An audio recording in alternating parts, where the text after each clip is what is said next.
당첨 내역은 실제 당첨 내역이며 함께하신 분들 모두 축하합니다. 오늘의 분석 알아보기 전 구독과 좋아요 한 번씩 부탁드리며 스포츠 핵심 분석 시작하겠습니다. 첫 번째 경기 제노아 대 칼리아리 칼초 분석 시작해보겠습니다.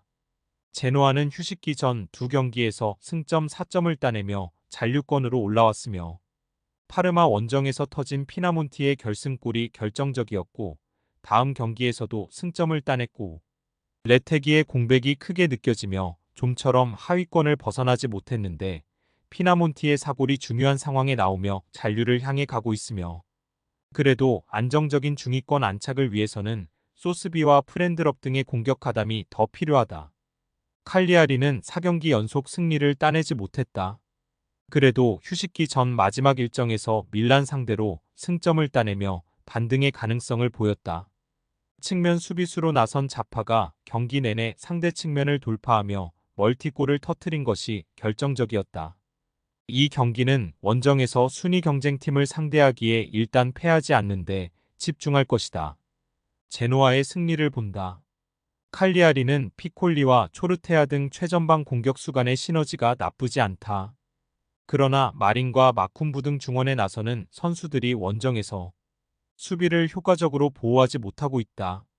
소스비가 중원에서 공격을 주도할 것이고 피나몬티가 안정적인 마무리를 할 제노아가 승리할 것이다. 두 번째 경기 코모 1907 대 피오렌티나 분석 시작해보겠습니다. 코모는 휴식기 전 무승에 그치며 강등권 추락을 앞두고 있다. 제노아 원정에서 다쿠냐의 골이 터지며 승점 1점을 건지긴 했지만 승격팀으로 강팀 상대 성적은 아쉽다. 쿠르토네와 스트레페자 등 경쟁력 있는 공격진이 있지만 중원 경기력이 좀처럼 올라오지 않고 있다. 야닉이 조금 더 중원에서 볼 점유에 신경을 써야 한다. 피오렌티나는 최근 리그에서 아탈란타와 더불어 가장 페이스가 좋은 팀이다. 시즌 초반 고전하며 중위권에 머물러 있었는데 로마와 토리노, 레체 등을 연파하며 3위까지 치고 올라왔고 선두와 승점 차가 1점에 불과하다. 우승을 노리는 컨퍼런스 리그에서도 선전 중이기에 내심 시즌 더블 이상을 기대 중이다. 이태리 대표팀의 주전 공격수로 성장한 모이스케는 베로나전 해트트릭을 비롯해 시즌 8골을 기록 중이고 고센스와 소틸 등이 측면에서 확실하게 지원 중이다. 피오렌티나의 승리를 본다.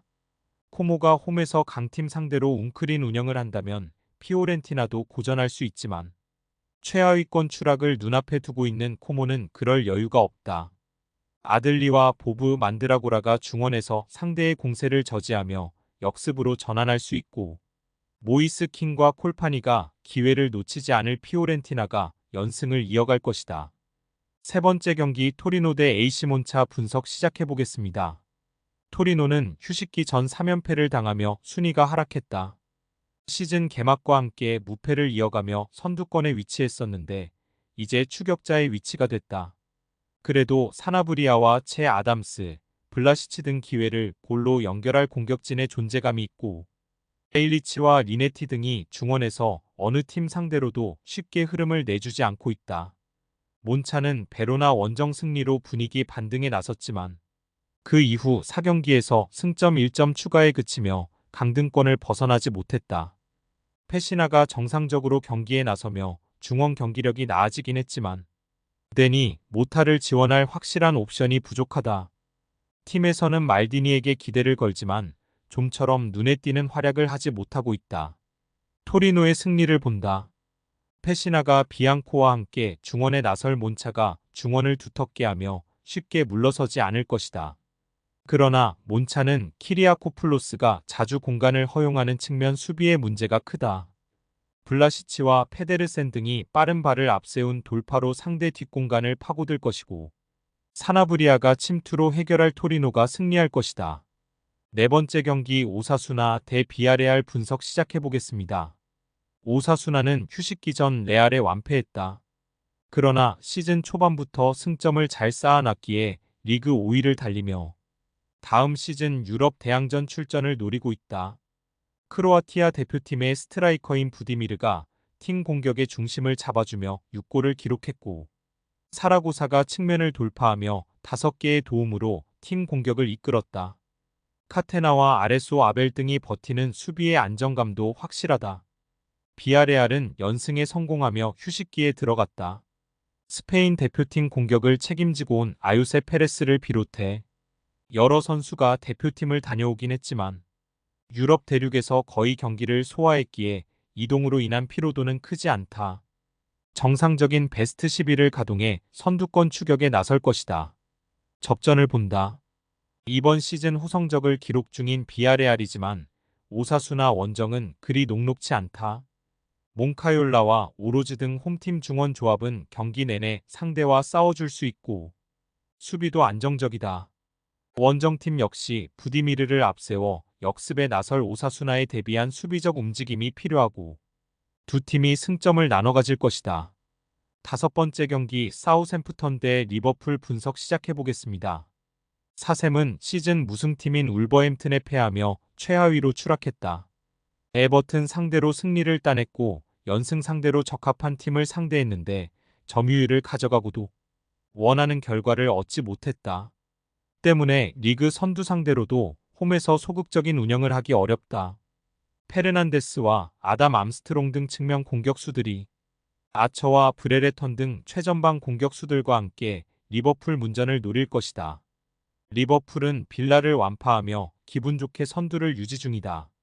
맨시티와 아스날, 첼시와 토트넘 등 상위권 팀들이 나란히 부진했지만 그들만은 강팀의 모습을 잃지 않았다. 살라가 시즌 이후 사우디로 떠난다는 루머도 있지만 이번 시즌 팀에서 14개의 공격 포인트를 기록 중이고 누네스와 디아즈, 각포 등 다른 선수들의 컨디션도 절정이다. 리버풀의 승리를 본다. 살라와 누네스, 디아즈 등이 아프리카와 남미 등을 다녀왔지만 휴식할 시간이 충분했기에 선발로 나서 팀을 이끌 수 있다. 또 잉글랜드 국대에서 골을 뽑아내며 활약한 커티스 존스가 흐라벤 베으와 함께 사샘 중원의 침투를 저지할 수 있을 것이다. 리버풀이 승리하고 다음 주 있을 레알전을 준비할 것이다. 여섯 번째 경기 홀슈타인 대 마인츠 분석 시작해보겠습니다. 홀슈타인은 하이덴하임 상대로 분데스리가 첫 승을 신고했다. 그러나 브레멘 원정을 패하며 첫 승의 분위기를 이어가지 못하며 강등권에 머물러 있다. 승격팀이지만 티모 베커와 마치노, 에라스 등 좋은 선수들이 있기에 중위권 진입을 노린 이번 시즌인데 좀처럼 올라오지 못하는 모습이다. 그래도 휴식기를 통해 팀을 정비할 시간이 있었고 이번 홈경기에서 반등을 노린다. 마인츠는 도르트문트를 잡고 순위를 끌어올렸다. 이재성과 버크하트, 네벨 등 스리톱으로 나선 선수들이 모두 골을 터뜨리는 등 강팀 상대로도 좋은 경기를 했다. 그로 인해 최근 3경기 연속 무패를 기록 중이다. 수비진에 부상자가 있었지만 벨과 안토니 카시가 중심을 잘 잡아줬고 아미리의 중원 존재감이 대단하다. 접전을 본다. 버크하트가 최전방에서 중심을 잡아주고 이재성과 비드머가 뒤를 지원하는 마인츠의 마무리가 더 기대되는 건 사실이다. 그러나 홀슈타인은 강등권 탈출을 원하는 팀으로 홈에서 집중력이 높을 것이다.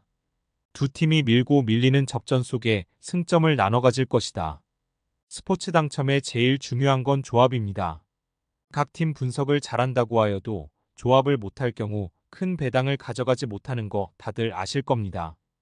그리고 유튜브에 조합을 올려드릴 수 있지만 좀 더 자세한 정보들과 배당 흐름 및 각종 이슈 등 경기 전까지 어떻게 될지 모르니 조합을 빠르게 유튜브에 올려드릴 수 없는 점 양해 부탁드립니다. 조합 신청은 아래 고정 댓글 링크로 조합 신청 말 걸어주세요. 금전 요구 및 멤버십 가입 조건 일체 없습니다. 좋은 건 서로 나눠 갑시다.